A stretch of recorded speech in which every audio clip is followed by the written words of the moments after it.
ഇത് സ്റ്റാർട്ടിങ്ങിലൊക്കെ എഡിറ്റ് ചെയ്തായിരുന്ന അതിൽ filling plans ഒരു സംഭവം ഉണ്ട് നമ്മുടെ വർക്ക് ഷീറ്റ് ഉണ്ടല്ലോ. ഇന്ന് ആകെ തിരക്ക് പിടിച്ചൊരു ദിവസമാണ് കേട്ടോ. കാരണം മോന് മാത്സിൻ്റെ എക്സാം നടക്കുന്നുണ്ട്. അതിൻ്റെ ഇടയിൽ ഉച്ചയ്ക്കത്തെ ഫുഡിൻ്റെ പ്രിപ്പറേഷൻസും അങ്ങനെ തിരക്ക് പിടിച്ചൊരു ദിവസമാണ് കേട്ടോ. മോന് ഈവനിങ് ക്ലാസ് ആയതുകൊണ്ട് ഉച്ചയ്ക്കാണ് പോകേണ്ടത്. അപ്പോൾ 12:15 വണ്ടി വരുന്നത്. അപ്പോൾ അതിന് മുമ്പ് ഫുഡൊക്കെ റെഡി ആവണം. അവനൊക്കെ കഴിച്ചിട്ടാണ് പോകുന്നത്. അപ്പോൾ കഴിക്കാനുള്ള ഫുഡും കാര്യങ്ങളൊക്കെ റെഡി ആവണം. പിന്നെ എക്സാം ആയതുകൊണ്ട് കുറച്ച് ടൈം അവൻ്റെ അടുത്തിരിക്കും വേണം. അപ്പോൾ തിരക്ക് പിടിച്ചിട്ടുള്ളൊരു ലഞ്ച് പ്രിപ്പറേഷൻസാണ് ഞാനിവിടെ കാണിക്കുന്നത്.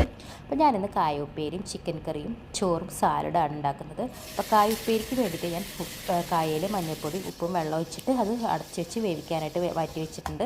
ആ ഒരു സമയം കൊണ്ട് നമുക്ക് ചിക്കനിലേക്കുള്ള ഗ്രേവിയുടെ കാര്യങ്ങളൊക്കെ ചെയ്യണമല്ലോ. അപ്പോൾ ഇത്തിരി വെളിച്ചെണ്ണയിൽ ഇഞ്ചിയും വെളുത്തുള്ളിയും ചതച്ചിട്ട് കൊടുത്ത് അത് മൂത്ത് വരുമ്പോൾ സവാള അതിൽ ഉപ്പൊക്കെ ഇട്ടിട്ട് അത് അടച്ച് വെച്ച് നല്ല ബ്രൗൺ കളറാവുന്നവരെ നമുക്ക് സവാളനെ വേവിച്ചെടുക്കാം കേട്ടോ.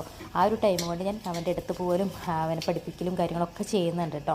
പിന്നെ ഞാൻ ആലോചിച്ചത് തക്കാളി അരിയാൻ മറന്നുപോയി. വേഗം തന്നെ തക്കാളിയും കൂടി അരിഞ്ഞ് നമുക്ക് സവാള വാടി വരുമ്പോൾ ആ തക്കാളിയും കൂടി ഇട്ട് കൊടുക്കണ്ടേ. അപ്പോൾ വേഗം തന്നെ അത് അരിഞ്ഞ് വെച്ചു കേട്ടോ. അതിൻ്റെ ഇടയിൽ കുറച്ച് പാത്രങ്ങളൊക്കെ കഴുകാണ്ടായിരുന്നു. അതും വേഗം തന്നെ കഴുകി വെച്ചു. കാരണം ഈ തിരക്ക് പിടിച്ച് പണിയുടെ ഇടയിൽ പാത്രം കൂടി കുറേ ഉണ്ടെങ്കിൽ നമുക്ക് ആകെ ദേഷ്യം വരും. അപ്പോൾ അതും കഴുകി വെച്ചു. വേഗം തന്നെ തക്കാളിയും കൂടി അതിലിട്ട് കൊടുത്തു.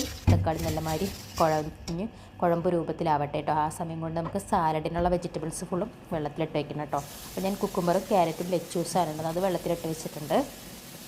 ഇനി നമുക്ക് ഉപ്പേരി കൂട്ടാൻ കാച്ചണം. അപ്പോൾ ഉള്ളിയും വെളുത്തുള്ളിയും ഫ്രഷ് ചില്ലി ഉണ്ടല്ലോ അതൊക്കെ ചതച്ചതും കൂടി ഇട്ട് കൊടുത്ത് അത് മൂപ്പിക്കാൻ വെച്ചിട്ടുണ്ട് കേട്ടോ. പിന്നെ നമ്മുടെ തക്കാളിയും ഒക്കെ നല്ല രീതിയിൽ പേസ്റ്റ് പോലെ ആയിട്ട് വന്നിട്ടുണ്ട്. പിന്നെ ഞാൻ ചിക്കൻ ഇട്ട് കൊടുത്തു കേട്ടോ. ചിക്കനിൽ മുളക് പൊടിയും മഞ്ഞൾപ്പൊടിയും മല്ലിപ്പൊടിയും ഉപ്പും ഗരം മസാലയും ചൂടാക്കിയിട്ട് അതിലിട്ട് ഞാൻ നേരത്തെ മാരിനേറ്റ് ചെയ്ത് വെച്ചിട്ടുണ്ടായിരുന്നു. ആ കാലത്തിന് ആ പടി കഴിച്ചിട്ടുള്ളതുകൊണ്ട് വേഗം തന്നെ ആ ചിക്കൻ അതിൽ ഇടാൻ പറ്റിയിട്ടോ. അപ്പോൾ ചിക്കൻ അതിലിട്ട് ഒരു കുറച്ച് 5 മിനിറ്റ് അടച്ച് വെച്ച് വേവിച്ചതിന് ശേഷം ഉരുളക്കിഴങ്ങ് ഒരു ക്യൂബ് സൈസിലായിട്ടുള്ള ഒരു 2 ഉരുളക്കിഴങ്ങ് കൂടി ഞാൻ അതിലേക്ക് ഇട്ട് കൊടുത്തിട്ടുണ്ട്.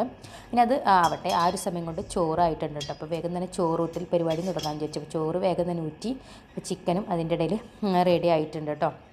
അപ്പോൾ ചിക്കൻ കറി നമുക്ക് ലാസ്റ്റ് ഫൈനലായിട്ട് നമുക്ക് അതിലേക്ക് കുരുമുളക് പൊടിയും അതുപോലെ ഗരം മസാല ഉണ്ടല്ലോ അതും കൂടി ഇട്ട് കൊടുത്ത് നമുക്ക് അടച്ച് വെച്ചാൽ കുറച്ച് നേരം ഒരു 5 മിനിറ്റ് കൂടി അടച്ച് വെച്ച് കുക്ക് ചെയ്ത് കഴിഞ്ഞാൽ ചിക്കൻ കറി റെഡിയായി. അപ്പോൾ ഫുഡിൻ്റെ പരിപാടി എല്ലാം കഴിഞ്ഞു. കായുപ്പേരിയും റെഡി ആയിട്ടുണ്ട്. ചിക്കൻ കറിയും അതുപോലെ തന്നെ സാലഡ് ഞാൻ വേഗം കട്ട് ചെയ്ത് വെച്ചിട്ടുണ്ട് കേട്ടോ. ഇനി വേഗം തന്നെ ക്ലീനിങ് ചെയ്യണം. അപ്പോൾ ഈ ഗ്യാസ് സ്റ്റൗവിൻ്റെ ആ ഭാഗങ്ങൾ അപ്പോൾ തന്നെ ക്ലീൻ ചെയ്തില്ലെങ്കിൽ പിന്നെ കുറേ സമയത്ത് ഡ്രൈ ആയി ഇച്ചിരി ബുദ്ധിമുട്ടായിരിക്കും. അപ്പോൾ ഞാൻ വേഗം തന്നെ അത് ക്ലീൻ ചെയ്തു. അതുപോലെ അടിച്ചു വാരാണ്ടായിരുന്നു അടുക്കള. അപ്പോൾ അടുക്കളയും കൂടി അടിച്ചു വാരി. ബാക്കിയുള്ളതൊക്കെ ഞാൻ അതിൻ്റെ ഇടയിൽ അടിച്ചു വാരിയായിരുന്നു കേട്ടോ. അങ്ങനെ അടിച്ചൊക്കെ വാരി കുളിച്ച് മോന് ഫുഡൊക്കെ കൊടുത്തു. മോൻ്റെ കാര്യങ്ങളൊക്കെ ചെയ്തു. മോനെ സ്കൂളിൽ വിട്ടതിന് ശേഷം നമുക്ക് ഫുഡൊക്കെ കഴിക്കാൻ ചോദിച്ചപ്പോൾ ഞാൻ ഫുഡൊക്കെ കഴിച്ചു. അപ്പോൾ അത്രയുള്ള ഇന്നത്തെ വീഡിയോ. അപ്പോൾ പുതിയൊരു വീഡിയോ ആയിട്ട് കാണുന്നതായിരിക്കും. ബൈ.